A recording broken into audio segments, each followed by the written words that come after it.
Bienvenidos amigos del canal, vamos a ver cómo podemos cambiar nuestro nombre en lo que viene siendo Rocket League SideSwap.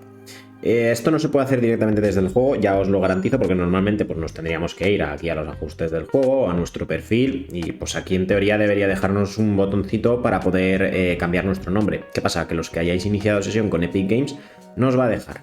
Pero hay una solución, no os preocupéis porque la vamos a ver enseguida.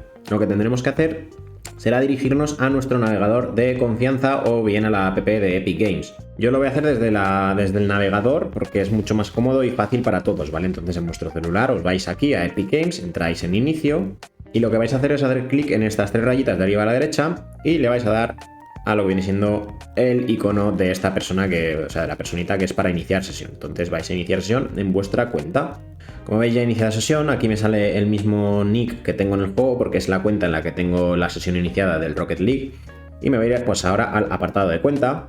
Y como vemos, pues aquí ya me sale el ajustes de la cuenta, gestionar los datos de tu cuenta. Como veis, aquí me sale el nombre en pantalla, si le doy información me dice si cambiaste el nombre en pantalla de Epic Games, no puedes volver a cambiarlo durante 2 semanas después de confirmar este cambio. Es decir, si yo ahora lo que quiero es cambiar el nombre, porque tengo que hacer el cambio de nombre del Rocket League, para hacerlo tengo que cambiarlo desde Epic Games, pero si lo cambio voy a estar 2 semanas que no lo voy a poder cambiar, entonces tenedlo en cuenta. Simplemente pues nada, le dais aquí a este botoncito azul, ponéis el nuevo nombre que queráis que os salga en el Rocket League, yo no lo voy a cambiar porque estoy contento con este nombre, pero básicamente escribís aquí el que vosotros queráis, bajáis, le dais a que entiendo que no puedo volver a cambiar mi nombre en pantalla durante 2 semanas, confirmáis el cambio y automáticamente también os va a cambiar el nombre en Rocket League SideSwap. De todas formas, si tienes alguna pregunta más, me lo puedes dejar en comentarios o algún tutorial o lo que sea.